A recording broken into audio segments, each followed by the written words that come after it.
అనమాట lily. So సరే అలాగే పులకించమ్మా, నీకు ఎన్ని ఓట్లు వచ్చినాయో అందరికీ తెలుసు, మళ్ళీ మళ్ళీ చెప్పాల్సిన పని లేదు. ఇక్కడ ఒక అనుమానం మటుకు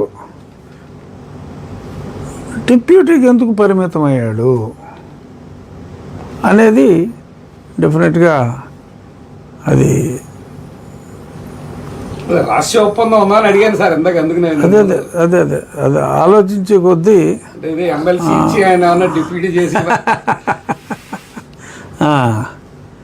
సరే ఏమో ఏదో రవిగాంచ్ అనే చోట కవిగాంచన్ అని మీ జర్నలిస్టులతో చాలా రిస్క్. సో ఎనీహో ఏదో మాట్లాడితే ఏదో మాట్లాడానని కూడా రాసేస్తారు మీరు. సో వీడియో ఉంది కాబట్టి అలాంటి అపార్థాలు మాట్లాడటానికి ఏమి ఉండకపోవచ్చు. బట్ చూద్దాం, వాడు చెప్పాడు కదా అని చెప్పి పోలీస్ అనుమతి లేకుండా ఉండి నియోజకవర్గంలో మైకులు పెడితే చూద్దాం ఎంతమంది.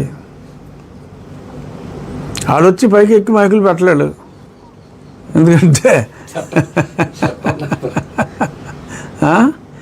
ఎనీహో చూద్దాం. నేను మెయిన్ మీ ఉద్దేశం కూడా నిన్న తిట్టిన తిట్లు గురించే ప్రెస్ మీట్ అడుగుంటారు. సో మీ కడుపు నిండిందా? డిప్యూటీ అన్నా కానీ మాకు నిన్నట్లేదండి. అదే మరి డిప్యూటీ కళ్యాణ్ గారి పదవి కోరుకుంటున్నాడు. ఇప్పుడు నన్ను సరే పోనీ నన్ను ఎలాగో పక్కన పడేశారు, ఏదో డిప్యూటీ స్పీకర్ పదవిలో ఉన్నాను, మనమే కూటమి నాయకులం కాదు. సో ప్రభుత్వాన్ని తీసుకొచ్చింది నేను అని నేను, మీరు నాకు చెప్పినందువల్ల ఉపయోగం లేదు. బట్ మరి కూటమి నాయకులు పవన్ కళ్యాణ్ గారిని కూడా మరి ఆ రకంగా తీసిపడేస్తూ, సరే జగన్ జరిగితే తిట్టారు, దానివల్ల నాకు వచ్చిన నష్టమే ఉంది. కానీ అంత సాక్షిలో అంత ప్రమోట్ చేస్తున్నప్పుడు తిట్టడం అనేది అన్యాయం. ఎందుకంటే అతని మొహం ఏ ఛానల్లో చూపెట్టిన రోజుల్లో సాక్షికి సంబంధించి సాక్షి ఫండ్ చేసే ఇహా ఛానల్లో సాక్షి ఛానలే అతన్ని పదే పదే చూపెట్టినాయి. ప్రత్యేకంగా ఛాంబర్ ఏర్పాటు చేశారంట సార్ మిమ్మల్ని తిట్టించడం గురించి సాక్షిలో. నిన్న ఎవరో చెప్తున్నారు నాకు.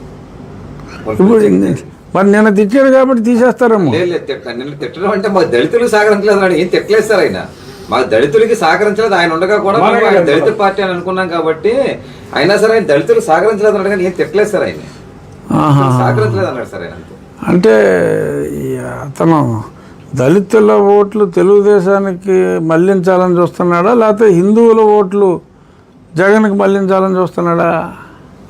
కొత్త అనుమానం వస్తుంది. అంటే డిప్యూటీగా సార్ ఆయనకే తెలియాలి సార్ అవన్నీ.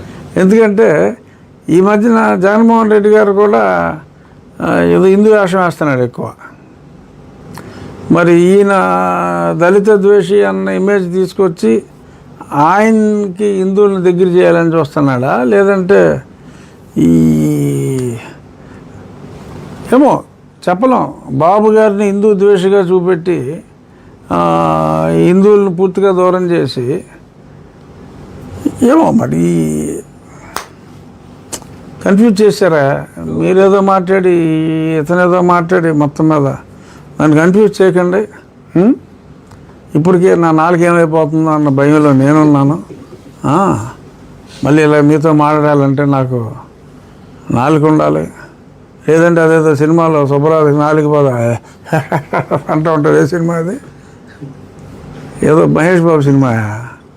సుబ్బరాజు మాట పోద్ది అనమాట, ఫుఫ్ అని గాలి ఊస్తే అదేదో మాటలాగా వస్తుంది. పోకిరి కాదు ఏదో సినిమా. సర్లే ఏదో ఒకటిలే. సో అలాగే అయిపోద్ది. సో అంచేత నా నాలుగు ఉండగానే మీరు చక్కగా మాట్లాడించేసుకుని. అంటే మీకు నాలుగు తీసేస్తారని మీకు కాన్ఫిడెన్స్ గా ఉందంటారు సార్. మీరు మాట్లాడితే నాలుగు తీసేస్తారు అంటున్నారు. అన్నాడు కదా, అంటే బొత్తిగా పట్టించుకున్నట్టుంటే ఫీల్ అవుతాడండి అంతే. అన్న మాటలకి గౌరవం ఇచ్చి కొంచెం భయపడుతున్నారు సార్. అది భయం అభినయిస్తున్నాం. ఎందుకంటే నాకు సిఆర్పిఎఫ్ ఉందమ్మా, మెషిన్ గన్స్ ఉన్నాయి వాళ్ళ దగ్గర.